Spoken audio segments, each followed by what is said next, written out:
আমাদের গাড়ি দাঁড়িয়ে আছে এখানে, এটাই শেষ রাস্তা, আর রাস্তা নেই ওদিকে যাওয়ার পথে। রাস্তায় দেখুন দুজন রয়েছেন, ওনারা হেঁটে ঘুরছেন, ওনারা জার্মানি থেকে এসছেন। মেডিটেশন কেভ, পাশে মেডিটেশন রুম, এগুলো সব। এইটা একটা, ওই যে উপরে একটা রয়েছে, রাস্তা দুধারের ভিউ পুরো হলুদ হয়ে রয়েছে, মানে একটা অসাধারণ সুন্দর জায়গা। মনে হচ্ছে যেন কোনো বিদেশে ঘুরে বেড়াচ্ছে। মানে ভাবা যাচ্ছে না যে এত উপরে, ওয়ার্ল্ড হাইয়েস্ট ভিলেজ, সেখানে একটা এরকম স্কুল। এই রুটটা জীবনে একবার হলেও করবেন। A very good morning to all of you. আজকে হচ্ছে 19শে অক্টোবর 2024, আর আমরা এখন রয়েছি ট্যাবোতে। ট্যাবো থেকে আমরা আজকে চলে যাব কাজাতে। তার আগে যাওয়ার পথে অনেকগুলো সাইট সিন আছে, সেগুলো সব করব, সেগুলো সব থাকবে এই ব্লকে। কিন্তু আজকে আমরা যে হোমস্টেটায় রয়েছি, টাওধে হোমস্টে, এই হোমস্টের পাশ দিয়ে একটা রাস্তা গেছে, সেখানে একটা কেভ আছে, ওটায় যাব এখন। আর একটা মনেস্ট্রি আছে, সেটাতেও যাওয়ার চেষ্টা করব যদি টাইমের মধ্যে হয়ে যায়। তো সবাইকে একটা নতুন এপিসোডে আবার একটা নতুন দিনের শুভেচ্ছা জানিয়ে শুরু করছি আজকের এই এপিসোড। সবাই সাথে থেকো। এখন যাচ্ছি ট্যাবো কেভসে। এটা হচ্ছে কেভস যাওয়ার রাস্তা, আর চারপাশের দৃশ্যটা হচ্ছে এরকম। ঠিক মনে হচ্ছে কোনো বিদেশের রাস্তায় হাঁটছি। যা ওয়েদার, উফ লাভলি। এখানে কিন্তু অক্সিজেন লেভেল মারাত্মক রকমের কম, মানে একটু উঠলেই হাঁপ ধরছে। কিন্তু দৃশ্য এখান থেকে অসাধারণ সুন্দর। এই চারপাশটা ঠিক এইরকম।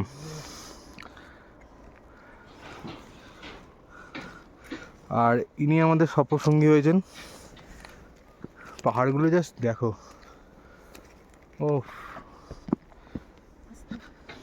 অবশেষে এসে পৌঁছালাম ট্যাবো কেভসে। আর এইখানে এটা the ancient monument and archaeological সাইটসের অ্যাক্টের আন্ডারে এটাকে হেরিটেজ সাইট ঘোষণা করা হয়েছে। এইটা হচ্ছে কেভের ভিতরে, আর এদিকটা হচ্ছে মেডিটেশন সেন্টার বা মেডিটেশন কেভ বলে এটাকে। এখানে বসে মেডিটেট করা হয়। একটা অদ্ভুত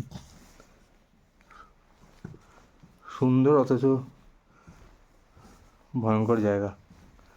আর কেভের মধ্যে কিন্তু যথেষ্ট গরম হচ্ছে।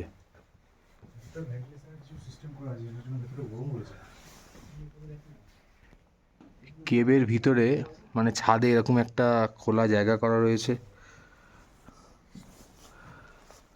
কেভ থেকে বেরিয়ে পাশ দিয়ে এরকম রাস্তা আছে, খুব সাবধানে এখানে চলাফেরা করতে হবে, কারণ পুরো একদম ঝুড়ো ঝুড়ো ধুলো কাকড়ের রাস্তা। আর এগুলো হচ্ছে মেডিটেশন কেভ, পাশে মেডিটেশন রুম, এগুলো সব। এইটা একটা, ওই যে উপরে একটা রয়েছে, এই যে এটা, এগুলো সব মেডিটেশন রুম। ওইখানে একটা রয়েছে। আরেকটু উপরে উঠে এসে এখানে আরেকটা মেডিটেশন রুম দেখতে পেয়েছি। এখানে আবার দরজা বানানো রয়েছে। আর এর ঠিক ভিতরটা আমি দেখানোর চেষ্টা করি। এর ঠিক ভিতরটা এই রকম।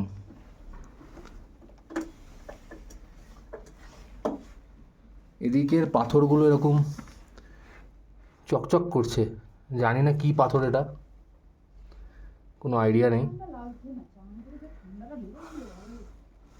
আর ভিতরটা হচ্ছে এরকম। বেরিয়ে এলাম এখান থেকে। ট্যাবো কেভ থেকে ট্যাবো গ্রামের একটা সুন্দর ভিউ পাওয়া যায়, মানে পুরো গ্রামটাকেই এই উঁচু থেকে দেখতে পাওয়া যায়। আর এখানে এলেই বোঝা যায় ভগবান যেন নিজের হাতে প্রকৃতিকে ঢেলে সাজিয়ে দিয়েছেন। কেভ থেকে একটু এগিয়ে এসে একটা জায়গায় দাঁড়িয়েছি।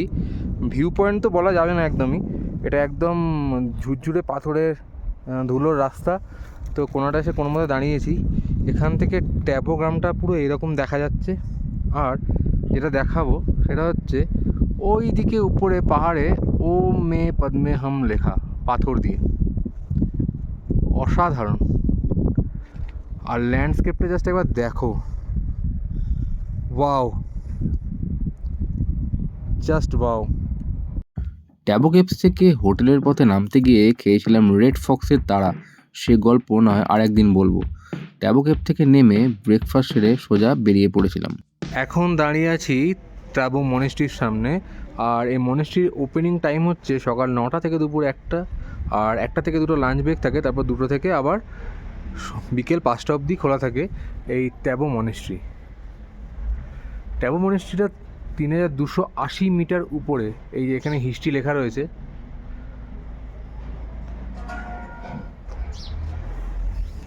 চলুন ভিতরে যাওয়া যাক।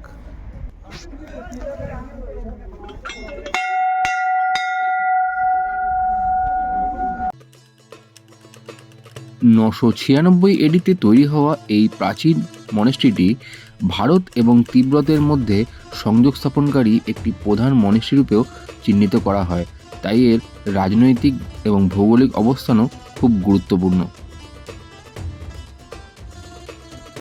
কথা বলে যেটা জানতে পারলাম সেটা হচ্ছে এই মনেস্ট্রিটা 1028 বছরের পুরনো একটা মনেস্ট্রি। এটা হচ্ছে এশিয়ার সব থেকে ওল্ডেস্ট মনেস্ট্রি। আর দলাই লামা ইচ্ছা প্রকাশ করেছেন যে তার মৃত্যুর পরে তাকে যেন এই মনেস্ট্রির মধ্যেই তার দেহ সংরক্ষণ করে রাখা হয়। একটা অসাধারণ মানে জানার জিনিস। আর ভিতরটা পুরো মাটি দিয়ে তৈরি করা দেওয়াল, আর দেওয়ালে অসম্ভব সুন্দর সুন্দর পেন্টিং ছিল।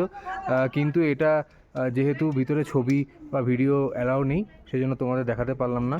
কিন্তু অসম্ভব সুন্দর। তোমরা যদি ট্যাবো বা কাজার দিকটা ঘুরতে আসো তাহলে এই মনেস্ট্রি কিন্তু একদম মিস করবে না।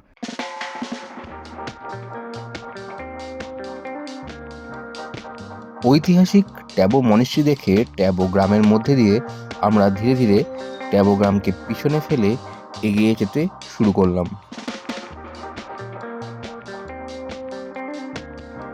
ট্যাবো গ্রাম থেকে যত এগিয়ে যেতে থাকলাম, শুরু হতে থাকলো দৃশ্যপটের পরিবর্তন হওয়া। আর আমাদের একদম কাছ দিয়ে বইতে লাগলো স্পিতি নদী, সেই নীল সবুজ অতল জলরাশি যা জীবনে ভোলবার নয়। একাধারে স্পিতি নদীর নীল সবুজ জলরাশি আর একাধারে রাস্তার ধূসর রুক্ষতা যেন এক অন্য মাত্রা যোগ করে দিল।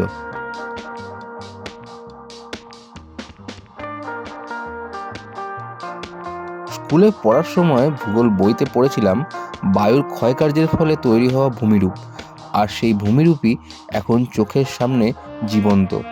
এ যেন এক অদ্ভুত রকম নস্টালজিয়া।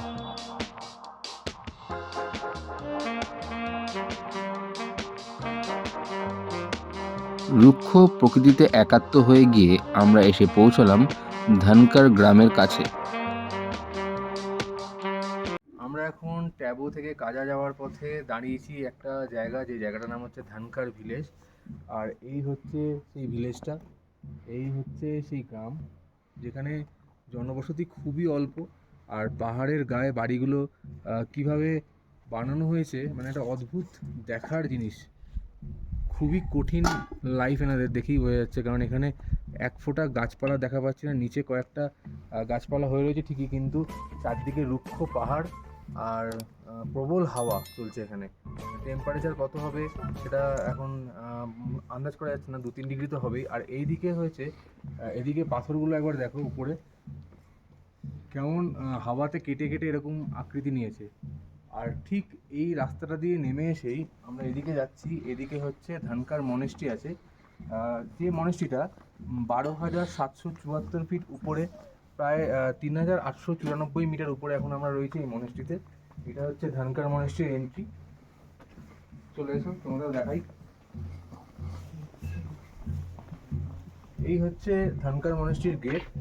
ধনকর ভিলেজটাকে, এই মনেস্ট্রিটা ট্যাবো আর কাজার মাঝখানে এই মনেস্ট্রিটা পড়ছে। আর ধনকর ভিলেজটা পদ্ম মানে লোটাসের মতো 8খানা পাহাড় 8 দিক থেকে ঘিরে আছে। এর মাঝখানে হচ্ছে এই মনেস্ট্রিটা। এটা 11শো শতকে তৈরি হয়েছিল এই ধনকর মনেস্ট্রি। অভূতপূর্ব একটা নিদর্শন। চলো ভিতরে যাই। ধীরে ধীরে প্রবেশ করলাম ধনকর মনেস্ট্রির মধ্যে। মনেস্ট্রিতে ঢুকতে গেলে কিন্তু কোনো এন্ট্রি ফি লাগে না, আর মনেস্ট্রির ভিতরের মেঝেটা অসম্ভব রকমের ঠান্ডা ছিল, যা বাইরে থেকে দেখে বোঝার কোনো উপায় নেই।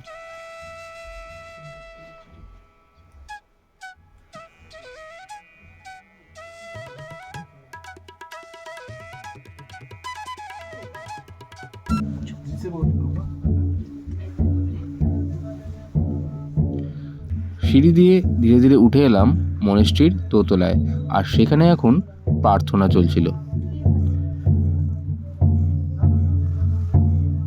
এখন ধানকার মনেস্ট্রি মেডিটেশন কেভের মধ্যে ঢুকছি।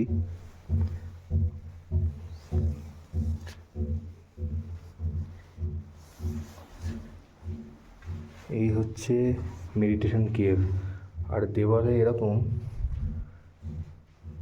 অসংখ্য পয়সা লাগানো আছে।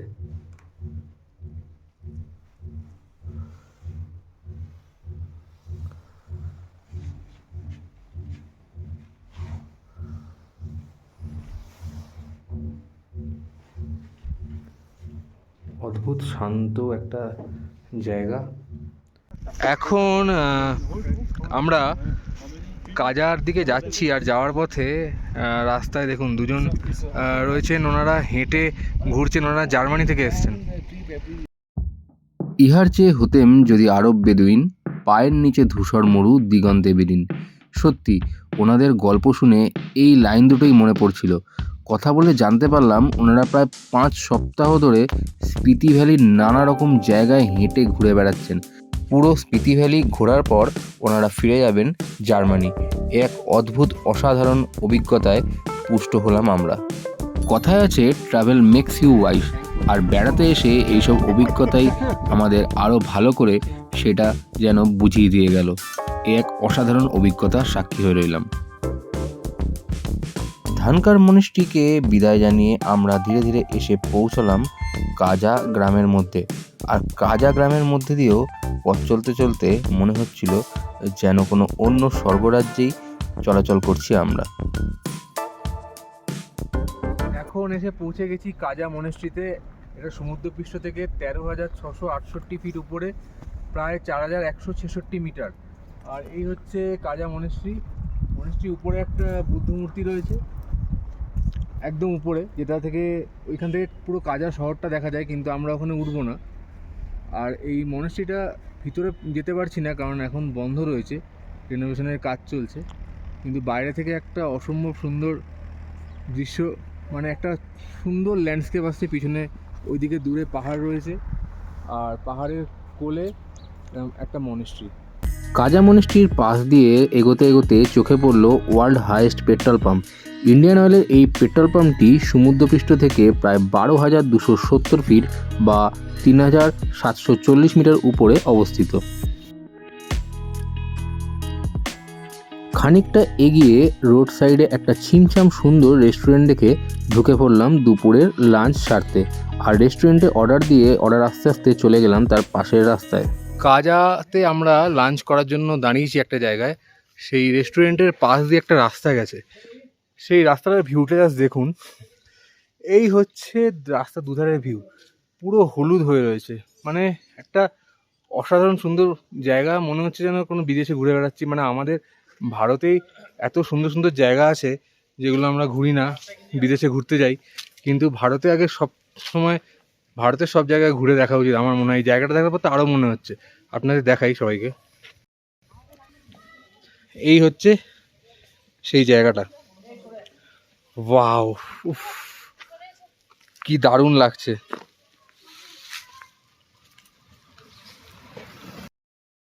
আর এই সব জায়গা ঘোরা পসিবল যার জন্য হচ্ছে, তার নাম হচ্ছে রাজু দাস। আমরা রাজু দাসের সাথে ঘুরছি। ওনার একটা ট্রাভেল এজেন্সি আছে যার নাম ত্রিশান ট্রাভেল ডেস্ক। আমি রাজু দাসের নাম্বার এই আমার ডেসক্রিপশন বক্সে দিয়ে দেবো, আপনারা চাইলে কন্ট্যাক্ট করতে পারেন। উনি শুধু হিমাচল ট্যুরই করেন না, ভারতের বিভিন্ন জায়গায় ট্যুর কন্ডাক্ট করে থাকেন। তো ডেসক্রিপশন বক্সে আমি নাম্বার আর ডিটেলস শেয়ার করে দিচ্ছি। জুলে জুলে বাই বাই। আমরা এগিয়ে যাচ্ছিলাম স্পিতি ভ্যালি ধরে, আর স্পিতি ভ্যালি ধরে যত এগিয়ে যেতে থাকছিলাম তত আমরা মুগ্ধ হচ্ছিলাম অসম্ভব সুন্দর এক ভূমিরূপ দেখে। স্পিতি কথাটি এসছে স্পিটি কথা থেকে, যার অর্থ হলো মধ্যভূমি। মধ্যভূমি মানে এই উপত্যকাটি চারদিকে পাহাড় দ্বারা এমনভাবে বেষ্টিত, যার জন্য এই নামটি এখানে করা হয়েছে। এই স্পিতি উপত্যকা দ্বারাই ভারত এবং তিব্বত বিভক্ত, আর স্পিতি উপত্যকা হলো হিমাচল প্রদেশের একটি উল্লেখযোগ্য শীতল মরুভূমি। পথ চলতে চলতে আমরা এসে পৌঁছেছিলাম প্রায় 14,500 ফিট উপরে লাংজা বুদ্ধ স্ট্যাচুর সামনে। এই বুদ্ধ স্ট্যাচুটি লাংজা গ্রামে অবস্থিত। লাংজা গ্রামটি আবার জীবাশ্ম গ্রাম নামেও সুপরিচিত। এই লাংজা গ্রামে 200 মিলিয়ন বছর আগেকার প্রবাল প্রাচীর এবং সামুদ্রিক জীবাশ্ম দেখতে পাওয়া যায়। স্পিতি ভ্যালির মধ্যে এই বাটি আকৃতির গ্রামটি লাংজা নামে পরিচিত, যেখানে মাত্র গুটি কয়েক পরিবারই বসবাস করে। এখন পৌঁছে গেছি লাংজাতে। এসেছি, এখানে বিশাল হাওয়া, মানে এতটাই ঠান্ডা যে এটা পড়তে বাধ্য হলাম, কারণ কান মাথা না রাখলে মুশকিল আছে। আর এখন দাঁড়িয়ে আছি সেই বিখ্যাত লাংজার বুদ্ধ স্ট্যাচুর ঠিক নিচে। এই দেখো, আমার ঠিক পিছনেই রয়েছে লাংজার সেই বিখ্যাত বৌদ্ধ স্ট্যাচু। দাঁড়িয়েছিলাম লাংজা ভ্যালির সেই বিখ্যাত বুদ্ধ মূর্তির সামনে, যা প্রায় 35 ফুট উঁচু। এইগুলো হচ্ছে ফসিল, যেটা এই লাংজা ভিলেজের মধ্যেই পাওয়া যায়। আর একটা গুরুত্বপূর্ণ তথ্য যেটা বলে রাখি, সেটা হচ্ছে এই লাংজা থেকে বা এই লাংজা ভিলেজ থেকে বা এই বুদ্ধ মূর্তির এই জায়গাটা থেকে কিন্তু আপনারা স্টার ট্রেল করতে পারবেন। মানে যারা অ্যাস্ট্রো ফটোগ্রাফি করেন বা যারা আকাশের ছবি তুলতে ভালোবাসেন, তারা কিন্তু এই লাংজা ভিলেজে এসে স্টে করতে পারেন। রাতে আকাশে এখান থেকে পরিষ্কার ছায়াপথ দেখা যায়। এখন দাঁড়িয়ে আছি 15,049 ফিট উপরে কমিকে। আর কমিকের এটাই হচ্ছে শেষ রাস্তা। এরপর আর কিছু নেই, এটাই শেষ পয়েন্ট। এখানে রয়েছে কমিক মনেস্ট্রি আর ওয়ার্ল্ড হাইয়েস্ট রেস্টুরেন্ট। আগে আমরা মনেস্ট্রি দেখব, তারপর হাইয়েস্ট রেস্টুরেন্টটা দেখাবো। এটা হচ্ছে কমিক মনেস্ট্রি, আর এই হচ্ছে কমিক। চারপাশের ভিউটা জাস্ট এরকম। আর এই দেখো, আমাদের গাড়ি দাঁড়িয়ে আছে এখানে। এটাই শেষ রাস্তা, আর রাস্তা নেই ওদিকে। ওইখানে যে রাস্তাটা রয়েছে ওটা খালি আর্মিরা ইউজ করতে পারে, এই রাস্তাটা, কারণ এখান থেকে এই যে এখানে আটকানো রয়েছে, এখান থেকে আর যাওয়ার রাস্তা নেই।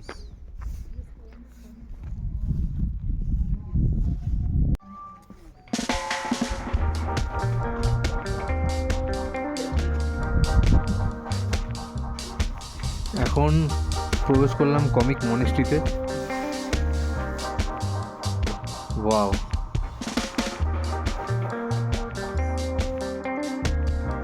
মনেস্ট্রি বন্ধ রয়েছে, কিন্তু বাইরে থেকে এই ভিউটা দেখা যাচ্ছে, জাস্ট অসাধারণ। এত উপরে, এত উচ্চতায় এরকম একটা মনেস্ট্রি।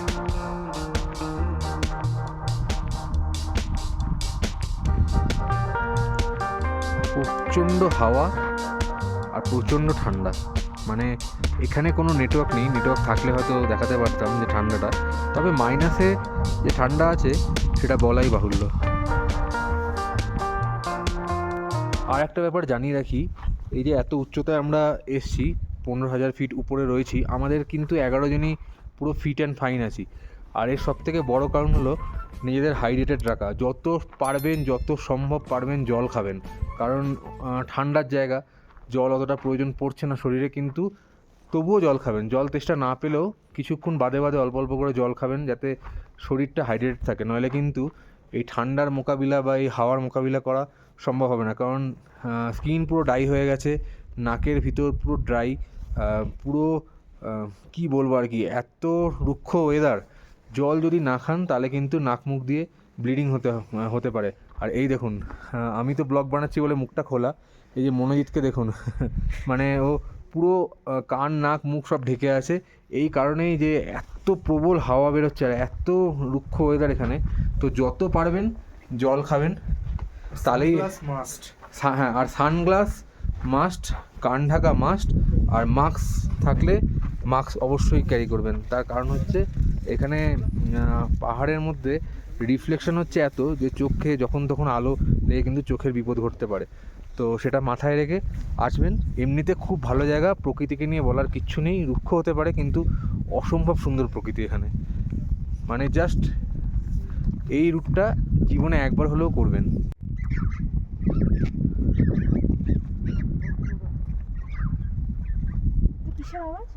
এখন দাঁড়িয়ে আছি কমিকে, হিমাচল প্রদেশের হাইয়েস্ট ভিলেজ, মানে highest village in the world, Himachal Pradesh না, highest village in the world, connected with motorable roads. আর ভিলেজের নাম হচ্ছে কমিক। পপুলেশন দেখুন 114 ক্যাপিটা, আর অল্টিটিউড 4587 মিটার, মানে প্রায় 15,049 মিটার উপরে আমরা দাঁড়িয়ে আছি। এখানেও লেখা রয়েছে I am feeling on top of the world at Komic, the world highest village connected by a motorable road, altitude 4587 meter. দেখুন লেখাটা, দারুণ দারুণ। আর এই নিচে হচ্ছে ওই যে বাড়িগুলো দেখা যাচ্ছে, ওটা হচ্ছে কমিক ভিলেজ। প্রকৃতি এখানে রুক্ষ কিন্তু অসম্ভব সুন্দর, এখান থেকে ভিউ। আর একটা জিনিস দেখাই, যেটা না দেখালে খুবই একটা অনুচিত কাজ হবে, সেটা হচ্ছে এখানে রাজকীয় প্রাথমিক পাঠশালা বলে একটা স্কুলও রয়েছে। এই হচ্ছে স্কুলের ঘরগুলো। মানে ভাবা যাচ্ছে না যে এত উপরে ওয়ার্ল্ড হাইয়েস্ট ভিলেজ, সেখানে একটা এরকম স্কুল। ওহো, দারুণ দারুণ। কমিক মনেস্ট্রির উল্টো দিকেই ছিল ওয়ার্ল্ড হাইয়েস্ট রেস্টুরেন্ট, যা প্রায় 15,049 ফিট উপরে অবস্থিত। আর এইখানে তো এক কাপ কফি খেয়ে দেখতেই হতো। দাম নিয়েছিল 90 টাকা। তা সে যে দামই হোক না কেন, এই এত উচ্চতায় এসে এক কাপ কফি না খেলে সেই স্মৃতি তো আজীবন বয়ে বেড়ানো যাবে না। কি ঠিক বললাম তো? এখন দাঁড়িয়ে আছি হিকিমে, আর এখানে হচ্ছে আছে ওয়ার্ল্ডের হাইয়েস্ট পোস্ট অফিস। এই যে দেখতে পাচ্ছ আমার পিছনে, এটা হচ্ছে ওয়ার্ল্ডের হাইয়েস্ট পোস্ট অফিস। আজকে শনিবার আর কালকে রবিবার, কিন্তু আমাদের ট্রিপে আজকে শনিবারই আমরা এখানে এসে পৌঁছেছি। কালকেও আসলে কোনো লাভ হতো না, কারণ শনি রবি পোস্ট অফিস বন্ধ থাকে, তো ওপেন দেখাতে পারলাম না। কিন্তু এটাই হচ্ছে ওয়ার্ল্ড হাইয়েস্ট পোস্ট অফিস। আমার এই যে পিছনে এই যে বোর্ড, এখানে লেখা আছে 4,440 মিটার উচ্চতায়, মানে প্রায় 14,567 ফিট উঁচুতে অবস্থিত এই ওয়ার্ল্ড হাইয়েস্ট পোস্ট অফিস হিকিমে। একটা অসাধারণ অভিজ্ঞতা। হাইয়েস্ট রেস্টুরেন্ট দেখলাম, এবার হাইয়েস্ট পোস্ট অফিস। এই দেখো তোমাদের সামনে থেকে দেখিয়ে দিই, Hikkim the highest post office in the world. Foot 14,567 আর মিটার 4,440।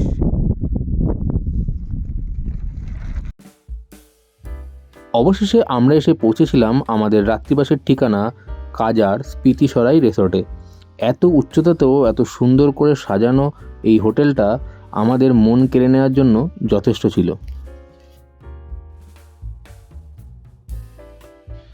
প্রায় -2 ডিগ্রি সেন্টিগ্রেড টেম্পারেচারে গরম গরম খাবার পেলে সব কিছু ভুলে যাওয়া যায়। আর তাই আমরা মনোনিবেশ করেছিলাম আমাদের ডিনারে।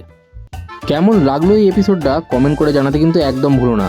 আর এখনও যদি চ্যানেলটা সাবস্ক্রাইব করা না থাকে তাহলে অতি শীঘ্রই সাবস্ক্রাইব করে নাও। আর খুব শীঘ্রই ফিরে আসছি একটা নতুন এপিসোড নিয়ে আবার এই চ্যানেলে। ততদিন সবাই ভালো থেকো, সুস্থ থেকো, আবার দেখা হবে। টাটা।